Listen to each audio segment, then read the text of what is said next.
prospects, man. I'd rather work in the foundry than put fishes in a can.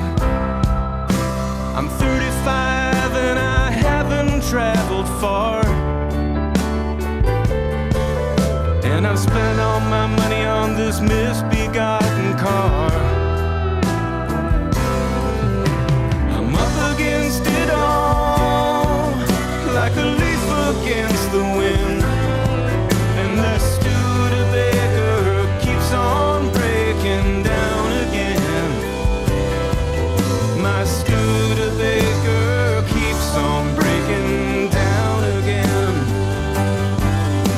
I thought I'd go to Fresno just to see my friend, but my damn Studebaker keeps on breaking down again. Happy Father's Day! We love you! Wave, wave! They're Kind of different than all the other makes. Yeah, And now they're rare, so yeah. people look at them more than Mm-hmm. if you just got an old Chev, but they don't look as much. So. Mm-hmm. Well, you go to a car cruise and there's all kinds of Chevelles Yeah. and that stuff, and usually you're the only Studebaker, or there might be another one if you're in the right place, but yeah.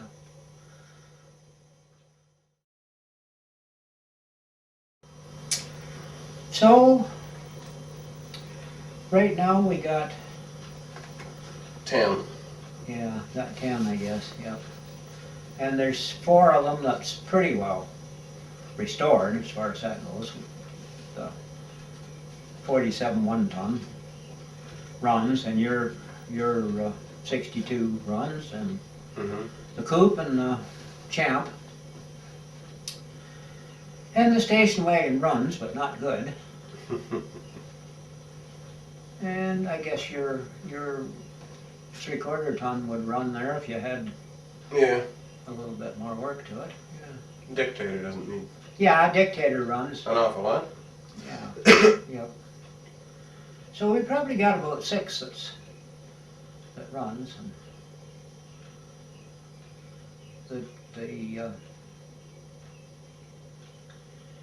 the convertible, it's pretty airy yet. It's got air conditioning, both lower level and high level.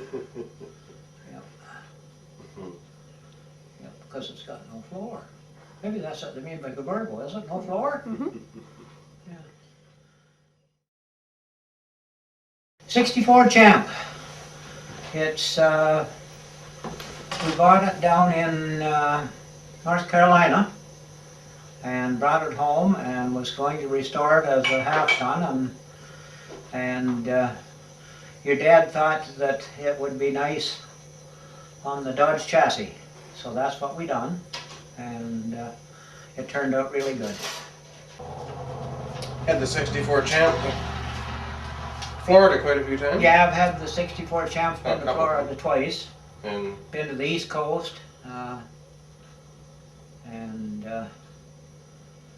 we've won a few trophies with it. Been to plowing match lots of times with the pulling the tractors. Yeah. This 1 ton, I bought a 47 2-ton up in right across from Balsam Lake Park, and we brought it home, and the motor needed some work, and we had no driver's door, so I heard tell of another 47 up out from Bracebridge. Mr. Steele owned it, and we bought it, and we put the cab off the first one on the second one. It was running gear, was all running on it, and that's about the story of it. actually the 62 Lark, you found it. Okay, yeah. And I went and bought it, and we got some parts from, what do they call it, Sasko. Sasko? Yeah, Yeah. yeah, in South Bend. And they fixed it up and primed it. we're driving in.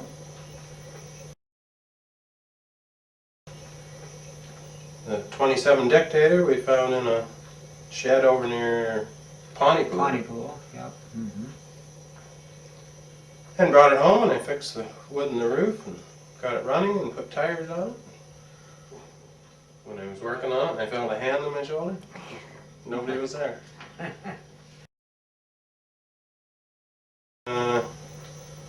The 49 convertible. Seen it in the Super Shopper and bought it over near Innisville. Yeah, well, this coupe we bought in, I think, 1989, down near Brooklyn somewhere. Yeah, I just somewhere. forget now. And brought it home, and it was pretty well a basket case. Looked like the convertible. Should have went to the dump, but we decided to fix it up, and we put it on a 70 Chev.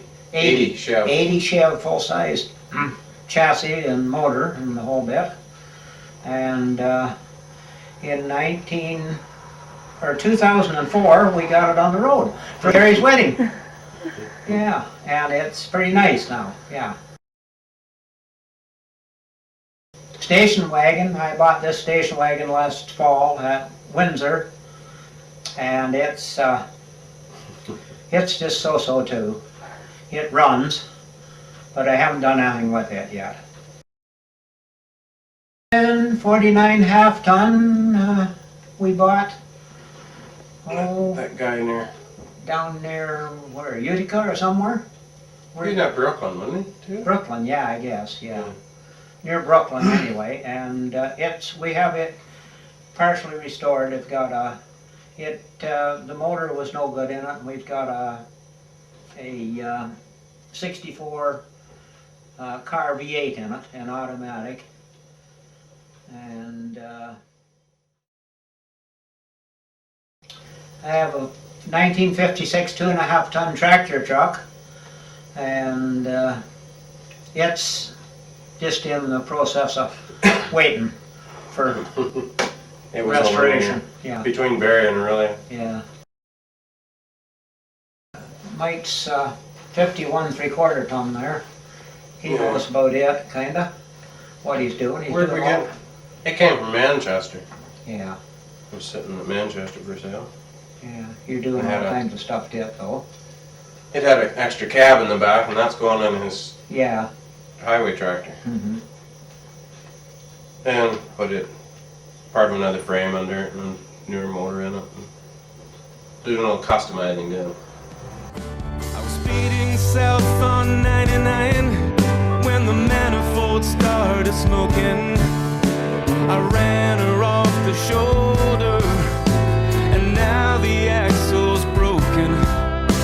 It made a sound that cracked my heart in half. And with only half a half pint of vodka left,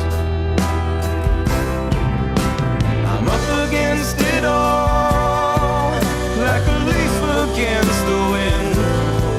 And this Studebaker keeps on breaking down again.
57 3/4 ton that I bought way back in about, I'm going to say 1959.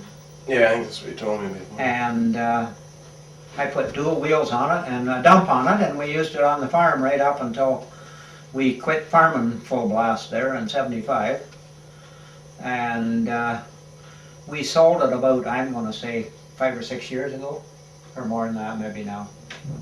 I forget. 8 years ago, maybe. 8 years ago, maybe. Well, when your dad was about 3, the 57 3/4 ton that had this dump and everything on, Grandpa and I was picking up bales of hay or straw or something, and he was sitting in the truck on his knees on the seat steering. And we had it in creeper gear. He won't remember because he wasn't big enough to remember. So that was his first time he drove a Studebaker. Yep. Used to haul wheat with this 57 with the dump on, and they used to laugh at me because when you put the hoist up and it got so high, it used to rear right like up past where it should have been. Huh? If you was hauling wheat like and letting it out a little, you'd have a little hole in the back there. It'd get too much weight at the back, and then it wouldn't go right over, but it would go way up higher than it was supposed to. So sometimes people think that was kind of weird. We had a 59 half ton that come out of the junkyard too. Craftsman. And we put motor out of a 64 car in it, and we run it for quite a little while, and they sold it at the same time we sold the 3/4 ton 57. And then the Daytona hardtop, that was a car we bought new, and we drove it until it was not much left of it. And your dad, after we quit running it on the road, he cut it off behind the driver's door, and he used to drive it in and out the farm lane there when he was about 13 probably or so. And it's a wonder it didn't blow up because it used to get just about red hot. But it didn't seem to hurt it any because we put that in the 59 half ton, and it was running good when we sold it. And then, as I say, he drove the old car in and out the lane, and both the girls learned to drive on the 64 Studebaker. And Peggy cracked it up on a tree right in the lane. And Fran, she was out with some kids one night, and she was backing up, and somebody opened the passenger door, and they broke the door post off because it was getting so rotten. Yeah. And it got so you could pretty near check the back tires without getting out, back through the back seat. And of 64, we had that when we bought the farm up here. And I remember coming over one day in the winter time, and it was stormy, and the kids was squabbling, and I think I lost my temper and told them to be quiet, and so that was another story. Yeah. My father, your great-grandpa, had a 39 Commander 4-door that he bought used and run for a few years. I don't know why Granddad got this 39 Commander, because he had a nice Buick, a 38 Buick he bought. Whether it was too hard in gas, I don't know why, but well, my Uncle Bill, he was pushing Studebakers. He wasn't selling them, but he really liked them, and that's where Granddad brought the car from. And it was really easy on gas because it had overdrive and freewheeling or something too. So yeah, it was good in gas. And I had a new 1950 half ton that I drove for 3 or 4 years. Yeah. And these old trucks I had, the 50 half ton I bought new, we had this 47 1.5 dump, and we was hauling Mansell used to feed pea vines from Richmond Hill, and it was hauling pea vines home in this old truck one day, and the steering broke or something, and it went off the road, and we went home and got the little half-ton and pulled it out of the ditch, and I don't know if that was the same time or not, but going home, when I went to turn the corner, the tie rod come off the half-ton, and I took a telephone pole off. Didn't do much good for the truck.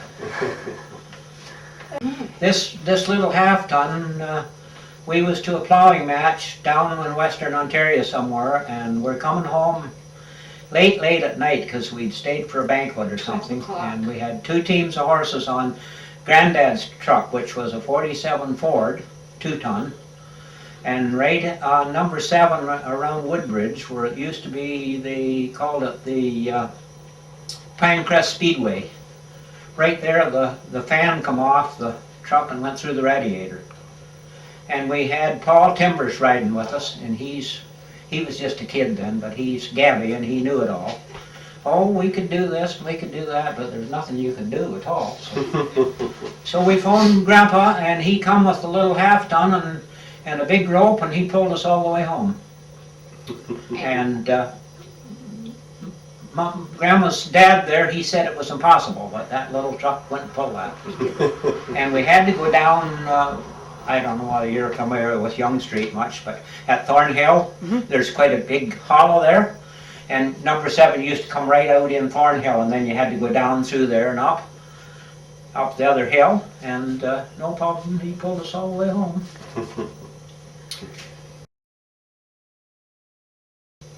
And I had a 47 1.5-ton dump that we run a few years. 47 ton and a half, the hoist and box is still on my Chev. Yeah, the 47 Still got it. ton and a half is on your dad's 1-ton Chev now. And I've owned it since, I think, 52, so we've had it like 53 years. And the dumps never had nothing done to it, only just body, like a new floor and stuff. Yeah. And I had a 49 2.5-ton stake body that we run for a few years. And the 2.5-ton 49, I bought it in Barrie. Some guy used to haul Christmas trees on it. It had a great big long body. I think it had about an 18-foot body on it. And we had that while we was moving from Unionville to Cookstown, and it hauled quite a bit of stuff up. And then I used it for a while. And I also had a 62 Lark 2-door and a 56 Commander 2-door. The 56 Commander, that was probably the nicest car we had for driving and everything. It was really a nice car.